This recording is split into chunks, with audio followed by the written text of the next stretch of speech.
Hi guys, you're back with Coach Marisa from Ultimate MMA Plus. Today I'm going to show you guys 3 exercises that you can do with one kettlebell working your posterior chain. So that's going to be your back side. We're going to work those hamstrings, our glutes.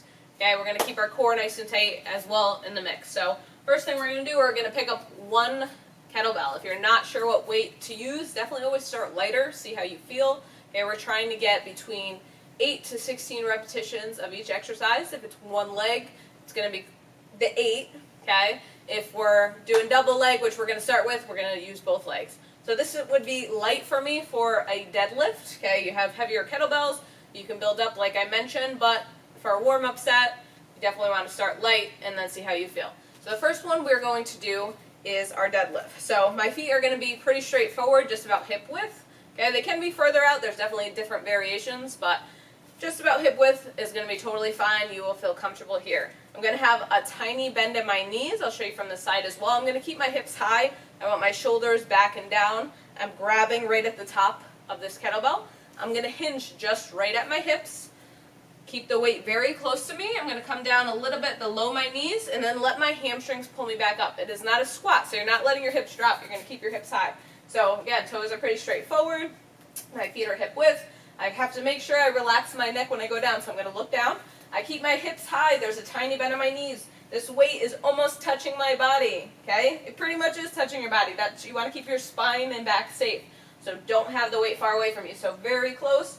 You should feel it come just slightly below your knees, and then let your hamstrings pull you back up. So again, this weight should feel super light, but the whole point and the most important part is having that good form. So I need to push my hips back, have that nice arch in my back, come down a little bit below my knees, and then let my hamstrings pull me back up. You do not want to be rounded, okay? That's how you're going to hurt your back. So form is the number one. So hinge at those hips, tiny bend in your knees, come down just a little bit below your knees. I'm looking down so my neck's relaxed, and then my hamstrings pull me up. I stand up nice and tall.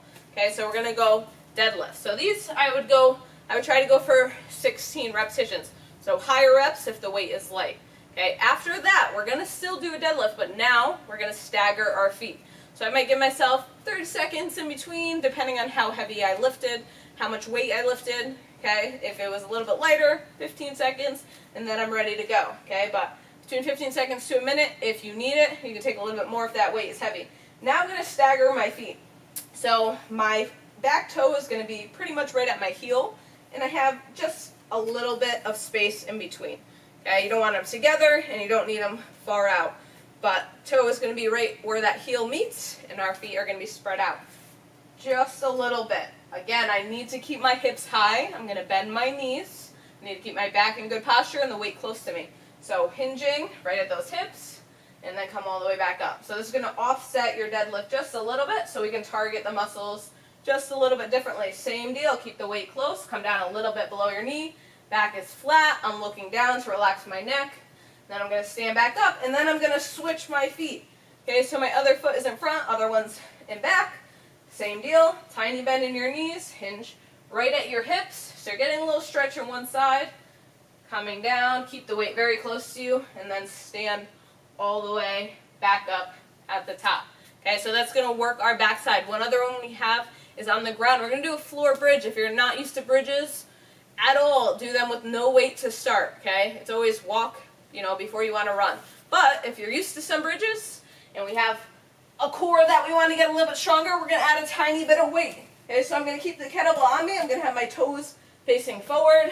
I'm going to tuck my ribs down. Okay, so I do a little crunch here. Make sure your feet are about hip width. Again, toes are forward. Do that little crunch down, and then squeeze from your butt to get your hips up. So this is just adding a little extra resistance to get those rear side muscles a little bit stronger. So do that crunch down, lift those hips up, hold it a second or two. It's not about going fast, it's about maintaining that weight.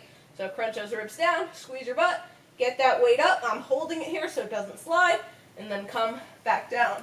Okay, so run through them one more time. So we have our regular deadlift with both feet down, both in line, toes are straight forward.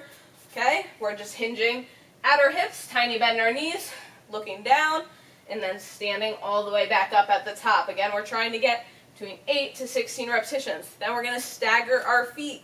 Toes going to come just to where our heel lines up, but spread out with our feet. Just that little bit. Tiny bend in both knees. Hinge down, good posture. Okay, we're going to get the same even amount of repetitions. If I do 8 on one leg, then I'm going to switch and do 8 on the other side.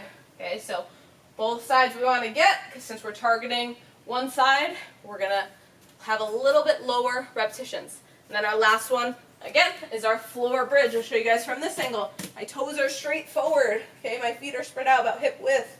I'm going to bring my ribs down, squeeze my butt, lift all the way up, maintain that strength, and then come back down. So ribs down, lift up, maintain that height, then come back down. You don't want to just collapse with that weight. You want to be in control.